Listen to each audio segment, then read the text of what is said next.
Welcome to the jungle. We got fun and games. Glug, glug, glug.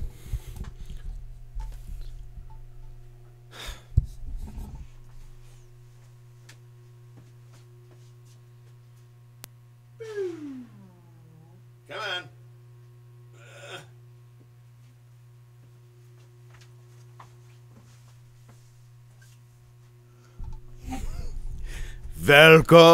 Welcome to a Bonzoleum drum video. This weekend that just passed was the Chicago Drum Show, which I think only once was ever held in Chicago proper. Used to be out in Kane County at the old barns, which then suddenly they built a modern building, which was good for a few years, but then suddenly they moved everything to Villa Park, Illinois. Sorry, they're next to each other. They used to be. But Villa Park, Illinois, at the Odeum. God, I remember way back in the day being in that joint. They used to play soccer in there. Anyway, so it was the drum show on one side and the guitar show on the other, the vintage guitar show. It was great as usual. You know, I love going to the show. It's one of those things where you're always really excited about going. You get there, it's good, and after a while you're like, I just feel like going home. I mean, it's just the way it goes, because maybe you're always thinking you're going to find like a cymbal or a drum that you really didn't know you were looking for. That'd be like, but you never, I don't know what it is. But it's always nice to see a whole bunch of people I've seen over the years, like Joe from Aurora. He's the king. He's a drum cover. He's been doing it since the dawn of time. He's the puppet master. I think he's Joe Drum. Joe Drums. It's always good to see the Carringtons, which I didn't see this year. Those guys are out of their minds, but damn good guys. In fact, you know CNC Drum Company?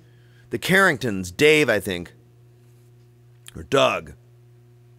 There's Doug and Dave. They're identical twins.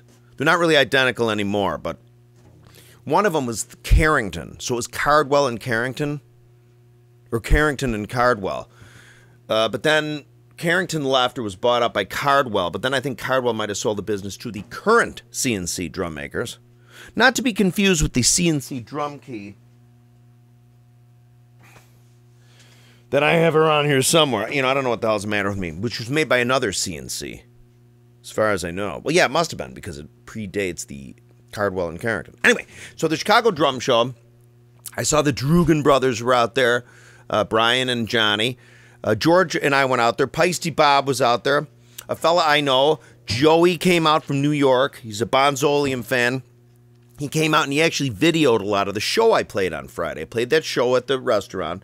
I thought it went pretty well. It went a lot better than I thought it was going to go. But the guys I played with played wonderfully. I thought I played pretty well. But Joey has some footage of that I'm going to try and get to him and then post here on the YouTube. Who else I see at the show? Oh, Jorma from Finland was there. If you go there, you'll see Jorma. I met a few new folks. I saw Derek Crawford out there. He's been there since the 50s. Damn good drummer, damn good guy. My friend Ryan, of course, was there, who got a job with Ludwig. There were a lot of people there. Oh, there was a fellow, Steve, that I met. There were a lot of Bonzoleum fans there. There were a lot of people walking around with Bonzoleum t-shirts on. It was kind of cool. By the way, if you want a Bonzoleum t-shirt, I have some here. But it's just funny because, let me see, what else happened? There were all kinds of things. Oh, I saw the Peisty guy out there. The Peisty had a booth this year. See, Ludwig had a booth. Zildjian did not have a booth. I think that maybe once or twice I've seen a Zildjian booth there. Sabian, I don't think, had a booth. Meinl had a booth. I met Gabriel, who's the Meinl rep. Super nice guy. I checked out, they had some Meinl pure alloys, which are really cool. Those are B12. I'm really getting into the B12. I want to have them up now. But remember, those Zildjian S's are B12, which simply means that they're 88% copper, 12% tin. Which I think is also the ratio of nickel-silver, typically. I think nickel-silver is typically 88% copper, 12% nickel. And they put zinc in there, too, although that ratio might be off. I always thought it was 88% copper, 12% nickel, and a little bit of zinc. I don't know. But it was great. Peisty Bob and my friend Joey got into a fight over a Formula 60220, which was wonderful. They literally got into a fist fight right on the floor of the joint. We had to drag him outside. Bob knocked out a couple teeth to Joey, and Joey pulled out a stiletto and shivved Peisty Bob. Peisty Bob's still in Loyola. I got to go check on him. But the cool thing is I knew the cops out there, and they let everybody off the hook. So Joey went back to New York. I sold Joey a 24-inch Giant Beat reissue, which he's very happy with. He flew off with his Formula 602, and because he was the victor in the brawl. And poor Bob now is holed up in Loyola. It reminded me a lot of the Anchorman, where it was like, what was his name? Brett. What was the name of the weatherman played by Carell? Blake, Brent. He goes, Brent killed a guy. You should probably lay low a while. So I think Joey's going back to New York to lay low for a while, although, of course, Bob didn't pass away. In fact, very soon, Bob is going to start the Peisty Bob channel very soon, which will be wonderful, because Peisty Bob is truly... The servant has become the master. Way back in the day when I was first kind of turning Bob onto don't get me wrong, he always knew what Peisty was and stuff, but I was sort of the first person out of, that I had a whole bunch of Black Label. I sort of got him off the ground collecting Peisty. And from 1995 to present, he's become the worldwide expert of everything Peisty. Like that dude-sicle, I think that's in Switzerland or somewhere, who's like Joe Old K, who has like a mansion up in the hills that all the Old K collectors go to, almost like he's the Yoda of Old K-dom. So, otherwise everything was cool. What else did I see out there? It was kind of cool. I was on the prowl for an 8-lug 5x14 Supra. Remember back in the day, sometimes Ludwig would run short on 10-lug, drilled shells for Supras, and they'd have to take some of the 8-lug drilled ones and make 5x14 Supras. Fortunately, the acrylites that they ever did crank out way back in those days that were 6.5 were always 10-lug. So that's why, some people have said, well, Terry, why don't you just get an 8-lug 6.5x14 acro and plate it and call it an 8-lug Supra? Well, you can't, because they don't exist. There are no 8-lug 6.5x14s. But hopefully there will be. I've been trying to talk to the people at Ludwig to make an 8-lug 6.5x14 Supra. And it would be wonderful if they could use the original Kahn-designed Imperial lug. Remember, the Imperial lug was slightly different, and it was a flat lug. Well, actually, when it first came out, they had flat versions, and they also had some that they put on drums, which were really sort of the precursor for Super Ludwigs / Supras. They had a bead, except the bead, instead of being round, like a bubble butt, was part of an octagon, except it was just the 3 sides, like part of a stop sign. So it went, So those Imperials were notched, had like 3 notches in them instead of a moon crescent-shaped thingy. So then Ludwig, up until when they came out the Super Ludwigs in, the late 50s, they did use the original Kahn design. You can see some of my videos where I talk about it. But then around the time they went to the Ludalloy shell, they changed the design of the Kahn lug, I think probably designerly, to accommodate the bead, where the middle nugget in an Imperial lug, the middle globule of Art Deco-dom, they made larger, like longer this way, so it's kind of muscled out a little bit of the... You'll see. I have pictures here somewhere. Maybe as the... You know what I'll do? For the avatar for this video, I'll put a comparison of the 1962 to present Imperial lug design, and then the 1962 before back to the 30s design. I really think, man, when I heard Ludwig was going to make the flat Imperials and bring them out again, I thought for sure they were going to use the Kahn design, but they didn't. But anyway, so but it was great, man. So the Ludwig dudes were out there. They had a set of the club date setup that have the Imperial lug. But those are a really cool drum. Those are they're poplar and maple, but they don't have they have a few ply. I think they're like 2 outer ply maple, 3 inner ply poplar, 2 inner ply of maple, but they have like a rounded over edge. Those are really popular. I think that's a really great sounding drum. Remember, my new favorite drum from Ludwig is the New Sonic, followed closely behind by the classic maple. But if I had to pick a third spot, I'd choose the club date design there. So what else did I see at the drum show? I saw Rudy was out there. Rudy from the old days. drum collector fella. He was out there with his wife, and they had a booth. And God, I remember those guys from the old days. Who else was there?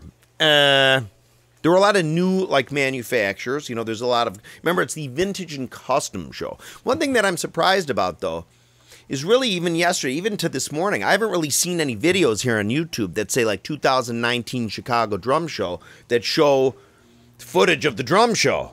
I mean, I probably should have collected some so I could put it in this video, but I didn't. I was just kind of marching around and checking stuff out. I know my friend Ryan got a Lemon Strata Ludwig Standard kit from the late 60s. And that's a downbeat, man. 2012-14. That's a rare bird. Not a whole lot of those babies floating around. So I'm trying to persuade him to put the Imperial lugs on his snare, which is essentially a jazz festival with just standard lugs on it. What else? My friend Nate found a pair of Peisty 15-inch heavy hats, late 70s Black Label, and then a Black Label soundage bottom. So he has like the perfect combo. He has a heavy pair, right, where he can use the top as a top on the sound edge or the bottom as a top on the sound edge, right? But I used to do that. I actually did that for a while here. I had a pair of 15-inch heavies. Mine were a little later, though. What started to happen in the later 70s before they changed the logo from black to red is they started stamping on the heavy hi-hats. Not all of them, but on the 15s anyway. I think I've seen a pair of 14 heavies that have it. It just said rock in really big letters. It might have been Piety's response to Zildjian's when they had the 21-inch rock ride. And then they had another model called the 21 Rock, which was a slightly different model. I think it had a bigger bell than the rock ride. So anyway, so rock it said. But Nate's don't say rock on it. And they're a little thinner. I think Nate's, he got some thinner ones, even though they're heavies. And they're from 77. So, what else? So who else did I see at the show? I want to talk about people I saw. It was really cool. There were the usual suspects. Let me see, Yorma. I saw Bill Hartrick, the Zildjian guru. I haven't seen him since the dawn of time. He was out there. He's retired, as is Yorma. Congratulations, fellas, on your retiring. God, who else did I see, though? Now I feel bad because there's some dudes out there and gals. Kat was out there. Louie was out there. Well, Lou P. I always call him Louie, but I don't know why I do. Probably because I always think of King Louie from the old days. But Lou was out there. Lou, it was good seeing you.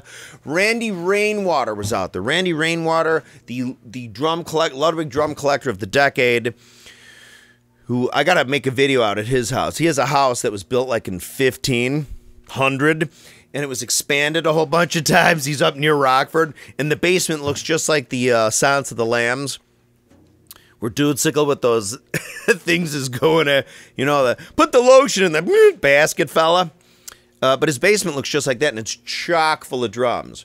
Randy has, like, I'm telling you, man, hopefully he's got that baby insured. Hopefully a bolt of lightning isn't like, and like half the vintage Ludwigs in the central United States go up in flames. See, what else? Let me see, I saw the Meinl guy. Again, Gabriel at Meinl was really, really cool. I'm going to check out some of those pure alloys. Maybe they'll send me some to review. I'd always love if a company sent me stuff to review. I'd be honest, though. I wouldn't be like, oh, and it's wonderful, and that's wonderful. I'd be honest. All you got to do is pay for shipping back. There were a couple other things of note. Gosh darn it. See, I do this all the time, and I can't recall. The minute I turn the camera off, I remember 15 people that I wanted to give honorable, like, hey, how are you? How you been? Oh my God, yeah. I saw the fellow from Jenkins-Martin's. I can't think of his first name. The fiberglass drums, which are really great drums. I'm such a skull, I can't remember. He'd kill me if I couldn't remember his name. Super wonderful guy. I saw Mike, local fella here. He's a big Premier guy, big Peisty guy. I saw Mike. I've watched him over the years. He's about 15 years younger than I am. So I remember when he was sort of a little kid, you know what I mean? Like when he was like 18, he'd be out the drum show. Great technique, this guy. And now he's older. He's like 35, and he's like... And then I saw... Who else did I see? I saw a bunch of guys. I saw the fella from... Oh, my God. I can't think of his name. I saw him very late at the show yesterday. Oh, my God. He ran up. He works for a company. I can't think of his name. There's like 3 guys. I saw Tommy. Then I saw another fella whose name slips me. He's one of the old... He remembers the old Presence Zeppelin band around here that I used to play with briefly. And, God, I'm sorry. I can't remember these fellas' names. Gosh damn it. But anyway, it was wonderful. It is always fun to go to the show.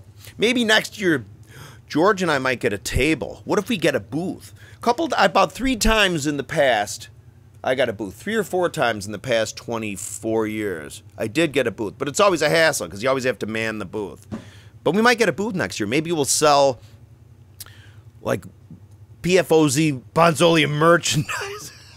No, but it'd be nice just to have the booth out there because at the very least you have access all 3 days. You know what I mean? You're going to pay $20 Friday, $20 Saturday. There's $40. If you get the exhibitor pass, it's like a Hondo. But you can buy a table, I think, for $200. Why not just get the table? You know what I mean? I could throw some odds and ends here. I brought a nice old brass. Oh, John Christensen. This freaking guy, man. He bought I had a super sensitive burgundy sparkle with a gold stripe. I had it forever. And he came and he bought it, well, like 3 years ago. And he's a jeweler. And now what he does, he engraves drums. I'll tell you, man, this guy does the best job I've ever seen hand engraving. He's a guru, John Christensen. God, who else did I see? I can't believe I met a fella, Steve, God love him, who's going to go off to the, he's going to do the, a veterans thing where he's going to play the drums at a, I'm just a skull. I can't remember, my brain is just malfunctioning. I saw, God, I know this, I'm sorry, I don't mean to be boring everybody. All right, so let's do this real fast. Let me try to remember more names while I recall. So I got the drum set up. I have on here, this is a Meinl. I bought this about 2 years ago. I bought a pair of these, Marching 20s. This is B12. I forgot I had, these were B12. So I'm mixing them, this, with my 18-inch Peisty Sound Formula B15s. Both thin crashes. One of the original with the Sound Creation logo. Although I think this is, I think what happened with the originals, the very first batch that came out really didn't have that much of a brilliant thing kind of going on. Not that this is totally brilliant, but it's a little more polished. So I think this is a later Sound Formula, but with the old logo, but right before they went to the Frankenstein. All right, so anyway, so get ready, adjust your volumes, please. Adjust your volumes. Get ready, turn your volume down real fast because it's going to get loud. Just mind your, okay, ready?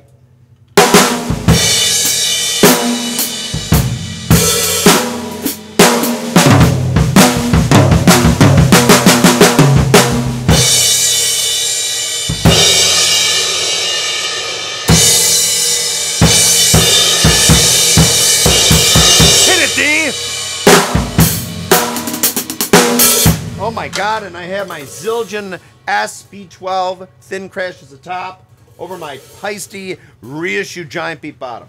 So that's what's happening here. These are my Ludwig New Sonics.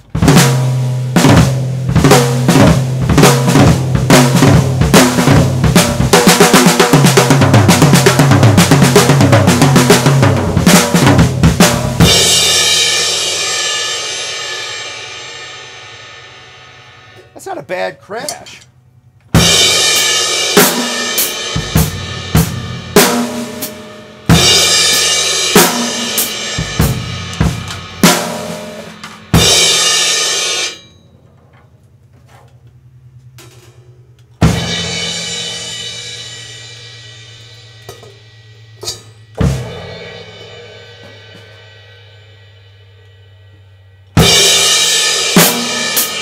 This is the other one.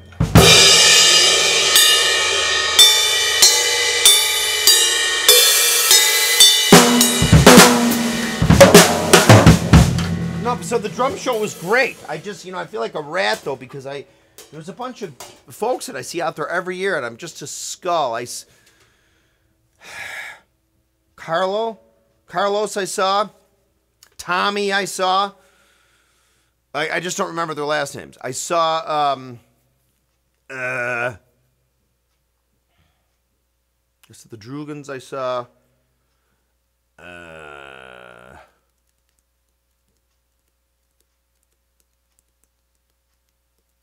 Oh my God, Tom I saw.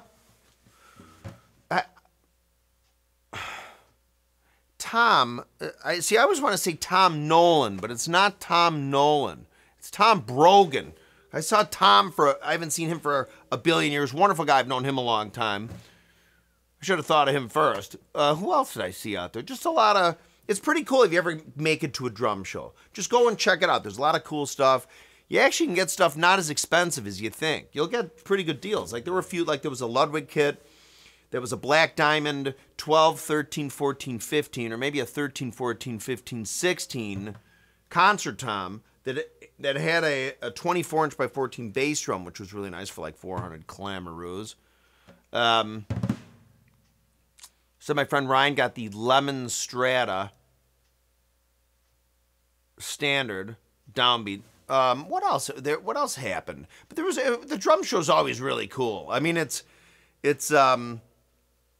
if you can go. I probably should have brought some more stuff. I sold John Christensen an old marching drum made in London, 1936, brass shell, that I had given apparently to my nephews 20 years ago when they were little that I'd forgotten about. It was given back to me like, we're going to sell our house, man. Can you do something with this?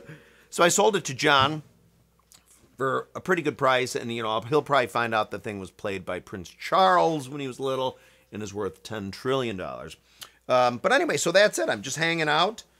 More videos coming shortly. What am I waiting on? Oh, I know what it is. I'll show you.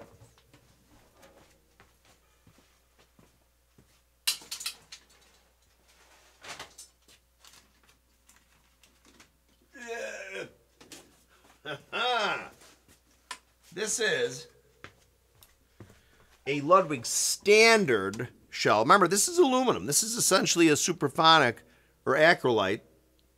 8-lug like an acro, but there's just no bead in it, okay? So I put the modern, I bought some Ludwig Imperial flat Imperials, I put them on there. I had to get some modern hoops, though, because the modern lugs these days, the modern spec is the eyelets always stick out. That's why not that long ago with the Ludwig, Supras, you'd see a lot of rod splay. It wasn't because they were, any worse or anything. I think what happened was it's just where they were getting the hoops just stuck out farther. And I think they redesigned the Ludwig Supra, that you'd see on a Supra, the Imperial. I think they redesigned it so it sticks out a little farther so you don't have the splay anymore. Anyway, but doesn't this look good? Right? I'm going to get it all up and running. Doesn't this look familiar?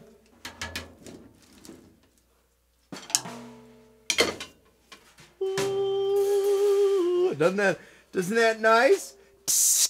My 8-lug, this is an Indy. I just love 8 lugs. And this is the con lug, okay? This is the original. I don't know if you can see it, but do you see how there's just the middle piece is just smaller. It's just more symmetrical and just kind of cool looking. Versus the more modern 1962 on Imperial you see on like the club date that they brought back. Don't get me wrong, it still looks cool, but I just think the older design looks especially cooler. Just my opinion. So thank you for watching. I'll have this baby tuned up in no time. I got to put a new throw on because remember the throw. Remember even Ludwig starting in the 80s, I think at some time, maybe late 70s. When you have like an old P83 or the original sort of P85s, it doesn't stick that far out from the shell. So if you put like modern hoops on and stuff, it won't really fit. All right. So more videos on the way, as I've said 1,000 times. Again, the show went well. I'm going to get footage from Joey to put up of me playing Freeway Jam. I think he got me playing Freeway Jam, White Room, Interstellar Overdrive, or at least the main motif.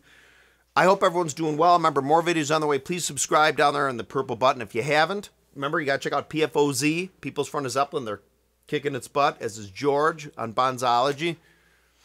Thank you for coming, and I'll talk to you soon. Thank you.